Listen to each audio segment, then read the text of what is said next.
लेकिन हिंदू पार्टीज के पेटिशन के बीच एक दीवार खड़ा हो रहा है और वो दीवार प्लेसेस ऑफ वर्शिप एक्ट 1991, चाहे चर्च हो, मस्जिद हो या मंदिर हो, जिस कानून का लाने का मेन उद्देश्य ये था कि देश में जितने भी प्लेसेस ऑफ वर्शिप है, चाहे मंदिर हो या मस्जिद हो या चर्च हो, अब जैसा कि आप जानते हैं कि देश भर में अलग अलग जगह पर मस्जिदों पर दावा किया जा रहा है कि एक समय में मंदिर हुआ करता था। यूपी के संभल में जबरदस्त टेंशन थी।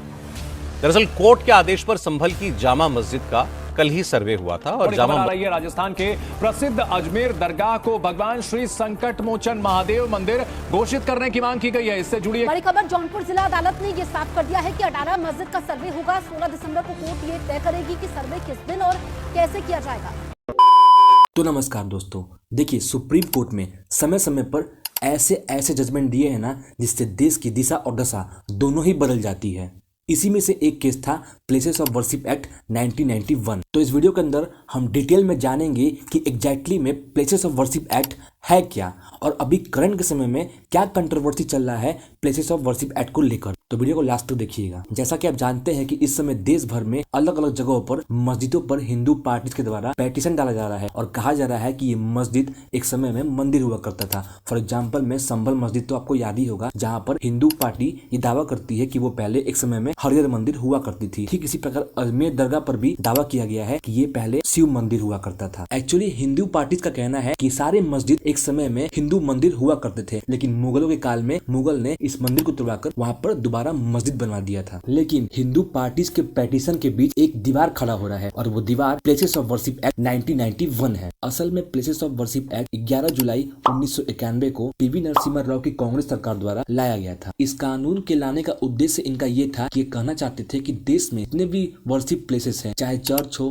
मस्जिद हो या मंदिर हो, जो भी उनका उस समय कैरेक्टर है उस पर कोई विवाद ना हो। इस कानून का लाने का मेन उद्देश्य ये था कि देश में जितने भी प्लेसेस ऑफ वर्शिप है, चाहे मंदिर हो या मस्जिद हो या चर्च हो, इनके कैरेक्टर पर कोई बदलाव न हो। देखिए इस लॉ में बहुत सारे प्रोविजन है, जिसमें मेन प्रोविजन जो है सेक्शन 4 और सेक्शन 3 है। इसी सेक्शन 3 और सेक्शन 4 पर काफी कंट्रोवर्सी चलता है शुरू से ही। देखिए सेक्शन 3 कहता है कि मान लीजिए आपके शहर में कोई एक मंदिर है, कहीं मस्जिद है और कहीं चर्च है। अगर 1947 में वो मंदिर था तो आने वाले समय में भी वो मंदिर रहेगा। अगर 1947 में वो चर्च था तो आने वाले समय में भी वो चर्च रहेगा। और अगर 1947 में कोई मस्जिद था, यानी कैरेक्टर उसका मस्जिद था, तो वो मस्जिद ही रहेगा। आप कोर्ट में जाकर याचिका दायर नहीं कर सकते हैं कि ये पहले मंदिर था, यानी जो भी प्लेसेस ऑफ वर्शिप था उसका जो कैरेक्टर 1947 में था वही कैरेक्टर आगे भी रहेगा, उसमें आप बदलाव नहीं कर सकते हैं। यही कहता है प्लेसेस ऑफ वर्शिप एक्ट का सेक्शन 3। यानी इस लॉ के तहत साफ साफ कांग्रेस सरकार द्वारा कह दिया गया कि इस देश में आने वाले समय में कोई भी प्लेसेस ऑफ वर्शिप का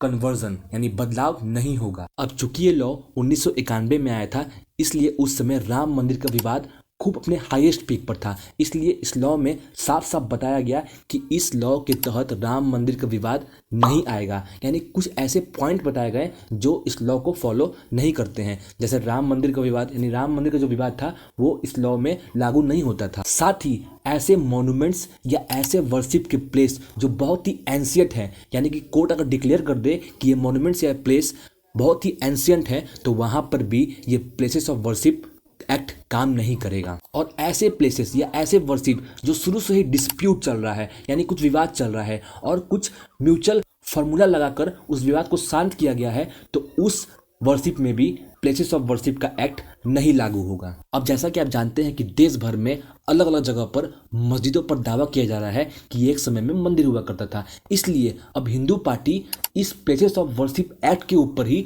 पेटिशन डाल दे रही है। उनका कहना है कि ये वर्शिप ऑफ प्लेसेस एक्ट को हटाना चाहिए हमारे देश में, क्योंकि ये हमारे संविधान के खिलाफ है। वहीं मुस्लिम पार्टीज का कहना है कि जब पहले ये कंसीडर कर दिया गया है 1991 में कि प्लेसेस ऑफ वर्शिप एक्ट के तहत अगर कोई प्लेसेस ऑफ वर्शिप मस्जिद है तो मस्जिद ही रहेगा, उसको आप मंदिर में परिवर्तन नहीं कर सकते हैं, तो फिर ये ड्रामा क्यों हो रहा है? क्यों हर जगह मस्जिद पर सवाल उठाया जा रहा है? क्यों कोर्ट सर्वे का आदेश दे रही है? अब दोस्तों इन्हीं सब चीज़ों पर अभी हमारे देश में बहुत कंट्रोवर्सी चल रहा है और अभी के समय प्लेसेस ऑफ वर्शिप एक्ट विवादों में आ चुका है। देखिए अभी के समय में कुल 5 पेटिशन डाले गए हैं प्लेसेस ऑफ वर्शिप एक्ट के तहत, जिसमें ये चैलेंज किया गया है कि प्लेसेस ऑफ वर्शिप एक्ट बिल्कुल ही गलत कानून है। जिसमें जो सबसे लीड पेटिशन करने वाले व्यक्ति है ना, वो भारतीय जनता पार्टी के एक बहुत बड़े लॉयर अश्विनी कुमार चौबे हैं। उन्होंने ये पिटीशन डाला है और कहा है कि कांग्रेस के समय में जो ये प्लेसेस ऑफ वर्शिप एक्ट 1991 आया था, ये संविधान के लिए बहुत खतरा है, क्योंकि ये संविधान के आर्टिकल 25 और 26 को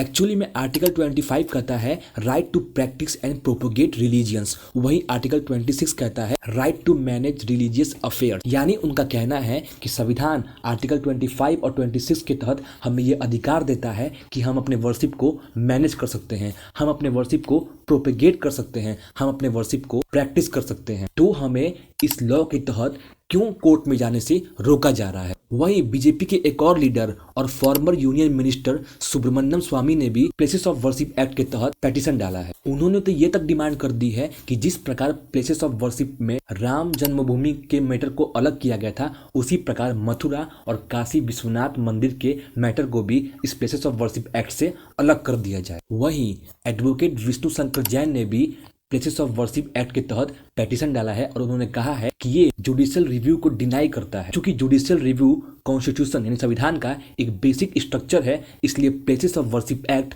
संविधान के विरुद्ध है। यानी कुल मिलाकर कहा जाए तो इनका कहना है कि आप हमें कैसे रोक सकते हैं कोर्ट जाने से, क्योंकि कोर्ट जाना हमारा अधिकार है और यह अधिकार हमें संविधान देता है। तो ये प्लेसेस ऑफ वर्शिप एक्ट संविधान के विपरीत है, विरुद्ध है। देखिए, रिपोर्ट के मुताबिक पिटीशन में यूनियन गवर्नमेंट यानी सेंट्रल गवर्नमेंट भी शामिल होने वाली थी, पर अभी तक उनका कोई रिस्पॉन्स नहीं आया है। आपको बता दें, मुस्लिम पार्टीज भी पिटीशन डाली हुई है और उनका कहना है कि जो ये प्लेसेस ऑफ वर्शिप एक्ट है, ये एक बहुत अच्छा कानून है और इस कानून को अच्छी तरीके से इन्फोर्स करना चाहिए, जो आज के समय में नहीं हो रहा है। आपको बता दें, जमीयत उलेमा हिंद और all India Muslim personal law board ने भी एक एप्लीकेशन लिखते हुए पिटीशन डाला है।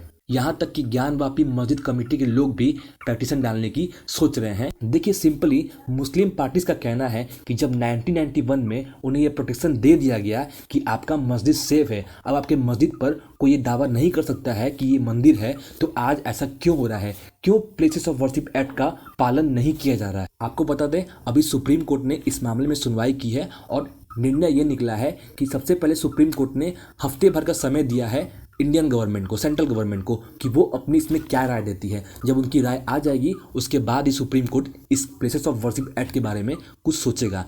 अभी तक के लिए सुप्रीम कोर्ट ने ये कहा है कि जितने भी पिटीशन डाले गए हैं उनको रोक दिया गया है, जो भी अभी केस चल रहा है उनको रोका गया है और नया केस कुछ भी इस प्रकार का अभी कोर्ट में नहीं आएगा, जब तक कि सेंट्रल गवर्नमेंट इस पर कोई अपना रिस्पॉन्स नहीं देती है। तो आपको क्या लगता है, आपका विचार क्या है? क्या प्लेसेस ऑफ वर्शिप एक्ट को हटा देना चाहिए या रहने देना चाहिए? अपना विचार, अपना राय कमेंट बॉक्स में जरूर बताइएगा। और अगर आपको लगता है कि ये वीडियो इन्फॉर्मेटिव था तो वीडियो को लाइक करके हमारे चैनल को सब्सक्राइब कर दीजिएगा।